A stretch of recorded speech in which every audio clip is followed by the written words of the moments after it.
Hello everyone. Welcome back to the English Learning Podcast. Today the English story is, My Breaking In. I was now beginning to grow handsome. My coat had grown fine and soft, and was bright black. I had one white foot and a pretty white star on my forehead. I was thought very handsome. My master would not sell me till I was 4 years old. He said lads ought not to work like men, and colts ought not to work like horses till they were quite grown up. When I was 4 years old, Squire Gordon came to look at me. He examined my eyes, my mouth, and my legs. He felt them all down, and then I had to walk and trot and gallop before him. He seemed to like me, and said, when he has been well broken in he will do very well. My master said he would break me in himself, as he should not like me to be frightened or hurt, and he lost no time about it, for the next day he began. Everyone may not know what breaking in is, therefore I will describe it. It means to teach a horse to wear a saddle and bridle, and to carry on his back a man, woman or child.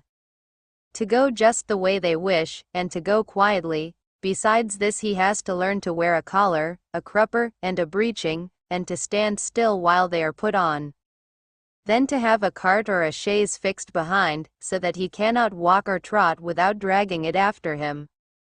And he must go fast or slow, just as his driver wishes. He must never start at what he sees, nor speak to other horses, nor bite, nor kick, nor have any will of his own, but always do his master's will, even though he may be very tired or hungry. But the worst of all is, when his harness is once on, he may neither jump for joy nor lie down for weariness. So you see this breaking in is a great thing. I had of course long been used to a halter and a headstall, and to be led about in the fields and lanes quietly, but now I was to have a bit and bridle. My master gave me some oats as usual, and after a good deal of coaxing he got the bit into my mouth, and the bridle fixed, but it was a nasty thing. Those who have never had a bit in their mouths cannot think how bad it feels. A great piece of cold hard steel as thick as a man's finger to be pushed into one's mouth, between one's teeth, and over one's tongue, with the ends coming out at the corner of your mouth, and held fast there by straps over your head, under your throat, round your nose, and under your chin. So that no way in the world can you get rid of the nasty hard thing. It is very bad, yes, very bad, at least I thought so, but I knew my mother always wore one when she went out, and all horses did when they were grown up, and so, what with the nice oats, and what with my master's pats, kind words, and gentle ways, I got to wear my bit and bridle. Next came the saddle, but that was not half so bad. My master put it on my back very gently, while old Daniel held my head. He then made the girths fast under my body, patting and talking to me all the time. Then I had a few oats, then a little leading about, and this he did every day till I began to look for the oats and the saddle. At length, one morning, my master got on my back and rode me round the meadow on the soft grass. It certainly did feel queer, but I must say I felt rather proud to carry my master, and as he continued to ride me a little every day I soon became accustomed to it. The next unpleasant business was putting on the iron shoes.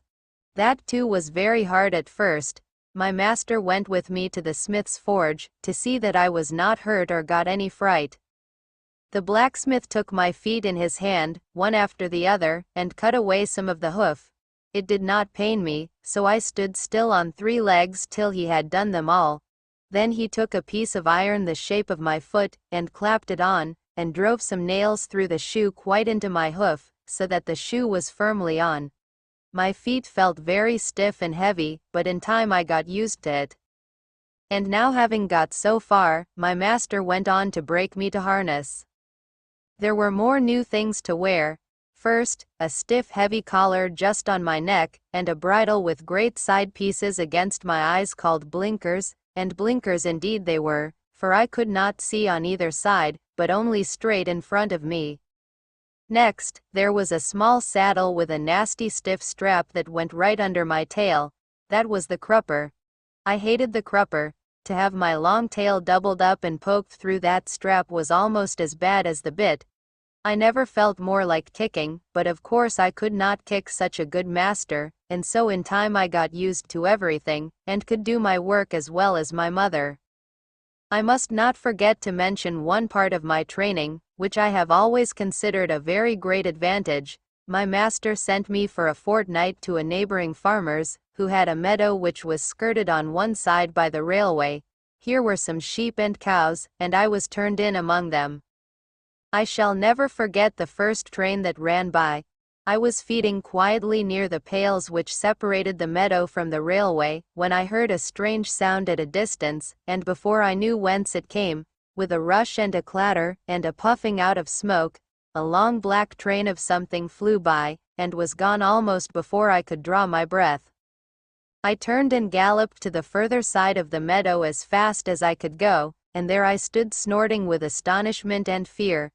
In the course of the day many other trains went by, some more slowly. These drew up at the station close by, and sometimes made an awful shriek and groan before they stopped. I thought it very dreadful, but the cows went on eating very quietly, and hardly raised their heads as the black frightful thing came puffing and grinding past. For the first few days I could not feed in peace, but as I found that this terrible creature never came into the field, or did me any harm, I began to disregard it, and very soon I cared as little about the passing of a train as the cows and sheep did. Since then I have seen many horses much alarmed and restive at the sight or sound of a steam engine, but thanks to my good master's care, I am as fearless at railway stations as in my own stable. Now if anyone wants to break in a young horse, well, that is the way. My master often drove me in double harness with my mother, because she was steady and could teach me how to go better than a strange horse. She told me the better I behaved the better I should be treated, and that it was wisest always to do my best to please my master. But, said she, there are a great many kinds of men. There are good thoughtful men like our master, that any horse may be proud to serve. And there are bad, cruel men, who never ought to have a horse or dog to call their own. Besides, there are a great many foolish men, vain, ignorant, and careless, who never trouble themselves to think. These spoil more horses than all, just for want of sense. They don't mean it, but they do it for all that.